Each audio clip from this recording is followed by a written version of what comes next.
Hola, ¿qué tal? Bienvenidos. Espero que en este inicio de sesión se puedan cubrir los objetivos plasmados ya en el aula.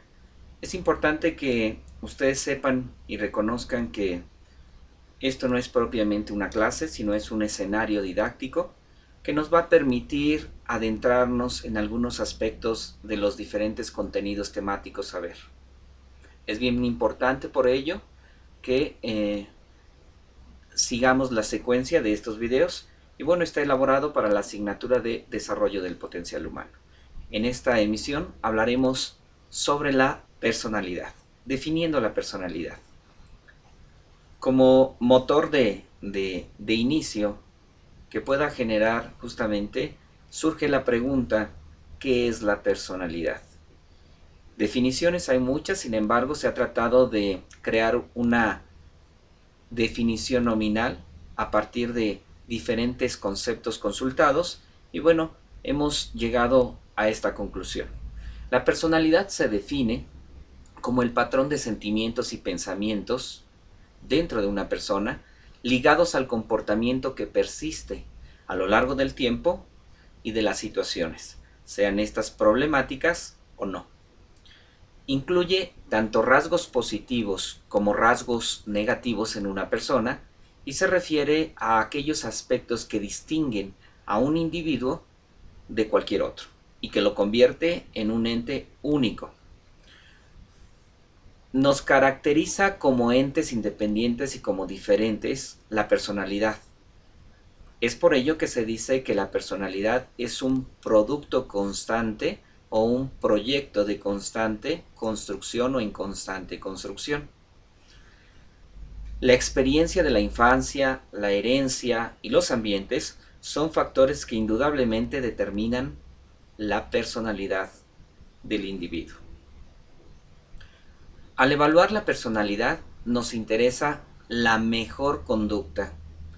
Lo que queremos averiguar es cuáles son las conductas típicas dentro del sujeto, es decir, cómo suele comportarse en situaciones ordinarias y cómo pueden transformarse en personas extraordinarias o cómo pueden producir actos extraordinarios.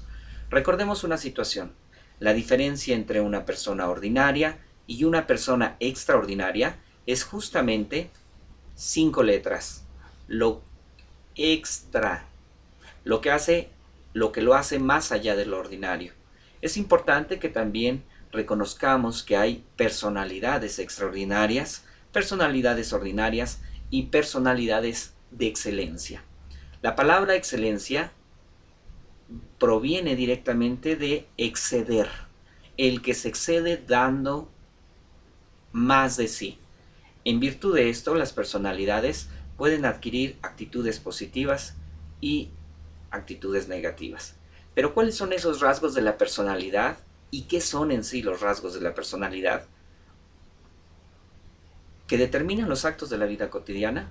Pues bien, los rasgos de la personalidad son disposiciones persistentes internas que hace el individuo, que tiene el individuo y que hacen al individuo. Es decir, hacen que el individuo piense, sienta y actúe de manera característica. Existen diferentes tipos de rasgos personales. Algunos son clasificados como rasgos cardinales. Estos rasgos cardinales son relativamente poco frecuentes. No son tan generales en la persona, influyen en todos los actos de una persona y bueno, son poco reconocidos o son comunes, son más ordinarios. Tenemos también los llamados rasgos centrales. Estos son más comunes en la persona, son capaces de identificarse e incluso por un grupo de entes que están en nuestro entorno y que, bueno, incluso pueden ser el punto en el que se desarrolle la identidad. Y los rasgos secundarios, que son atributos que no constituyen una parte vital de la persona, pero que intervienen en ciertas situaciones, principalmente al perder los estribos ante situaciones problemáticas, al estar acomodando ese modelo cognitivo de resolución ante situaciones problemáticas y que obviamente son más de carácter impulsivo. Entendamos que si bien hay rasgos en la personalidad, también hay 5 categorías básicas de la personalidad, pero esas categorías básicas de la personalidad regularmente son características que están dispuestas. ¿Cuáles son esas características? Bueno, recordemos algunas. Tenemos, por ejemplo, como categoría básica la extroversión. ¿Quiénes son aquellos con personalidad extrovertida? Bueno, son gente que tiene conducta locuaz, que son atrevidos, activos, muy bulliciosos, vigorosos, positivos, muy espontáneos, a veces efusivos, energéticos, entusiastas, aventureros, comunicativos, pero también muy francos. Eh, Suelen ser ruidosos, dominantes y sociables dentro de un grupo con el que congenia. Y bueno, regularmente la extroversión para algunas personas resulta convertirse en todo un conflicto porque el énfasis en la energía produce a lo mejor una mala canalización de esta energía. Otra de las personalidades es la afabilidad. La afabilidad que se refiere a ese ser cálido, amable, cooperativo, desprendido, flexible, justo, cortés, de mente muy abierta, por supuesto, y confiado.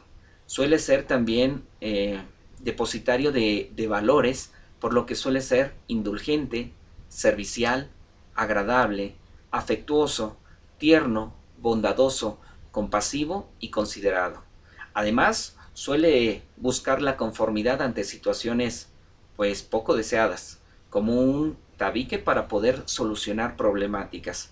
Es bien importante que reconozcamos que también la afabilidad, mucha gente suele convertirlo en un, más que en una virtud, en un defecto, ya que al tener esa apertura para con las demás personas suelen abusar directamente sobre quién tiene esta personalidad. Otra de las personalidades es la personalidad dependiente. ¿Qué es esa personalidad dependiente? Bueno, regularmente se caracteriza porque el individuo es organizado, es escrupuloso, responsable, trabajador, eficiente, planeador, capaz, deliberado, esmerado, preciso, práctico, muy concienzudo, pero además ahorrativo. Suele ser una persona confiable, pero depende estrictamente de su modelo organizativo. Por lo tanto, es una persona ordenada que reconoce en dónde están sus fuentes de generación creativa, en dónde están sus productos que le permitirán ir desarrollando cada vez su potencial, pero en el momento en el que pierde el control o que alguien más interviene en su vida, bueno, pues se convierte en una persona poco confiable momentáneamente, porque en lo que empieza a organizar nuevamente todo, le cuesta trabajo la adaptabilidad. Hablamos también de esta categoría en donde se encuentran los individuos estables emocionalmente, que regularmente, bueno, una persona con estabilidad emocional suele ser apacible, compartido, muy relajado, objetivo en todas sus acciones y en lo que habla, es tranquilo, es calmado, muy sereno, bondadoso, es estable en pocas palabras, satisfecho, seguro, imperturbable. Pero también tiene una característica, suele ser muy exigente, muy constante. Además, tiene una tendencia pacífica, por lo que de la estabilidad emocional a veces también suele confundirse con el status quo, el permanecer estático en un ambiente perfecto. Sin embargo, la estabilidad emocional es lo que todo ser busca y bueno, es difícil encontrarla, por lo que esta personalidad pues es poco usual. ¿Cuál es la cultura la cultura de la inteligencia que tenemos en la actualidad. Actualmente pensamos que una persona inteligente es una persona práctica, pero más allá de lo práctico, entendamos que la personalidad inteligente, la personalidad cultural se le llama también, es aquella personalidad en donde el individuo es perceptivo, es muy curioso, pero es muy imaginativo también, analítico, reflexivo, muy artístico, sumamente creativo, pero también tiene ese punto refinado. Se refina en modales, en lenguaje y en estructuras. Es también llamado la personalidad informada, es decir, conoce de diferentes campos y entonces esto lo hace tener una personalidad un tanto intelectual. Pero además es versátil, original, profundo, crítico y busca en todo momento un proceso de búsqueda del conocimiento como una fuente eficaz para llevar o sobrellevar la vida. Tiene la característica de que suele encontrar también la estabilidad emocional. Sin embargo, en este proceso también hay gente que excede ese punto y se convierte en una persona con algunas compulsiones. Busca ser demasiado organizado, tiende a ser demasiado inteligente, busca perder el esquema de la ignorancia y por ello cree que el conocimiento es todo. Es importante, por ello, que en estas cinco categorías de la personalidad básicas encontremos un vínculo que nos pueda servir, una posibilidad de potenciarnos hacia estas categorías básicas, pero tratando de tener un objetivo estandarizado, regulado, que nos permita obtener una personalidad productiva, eficiente, capaz de hacernos entender el entorno, incluirnos en el entorno, crear una identidad, pero sobre todo, sobrellevar una vida cuando esta vida está llena de conflictos y problemas y ver la vida misma como un reto, en donde los conflictos y las soluciones pueden tener una solución, pero dependiendo obviamente de la actitud que nosotros tomemos, de la personalidad que nosotros vayamos construyendo. Esto ha sido todo por hoy. Nos vemos en la próxima. Espero este breve comentario les sirva. Hasta la próxima.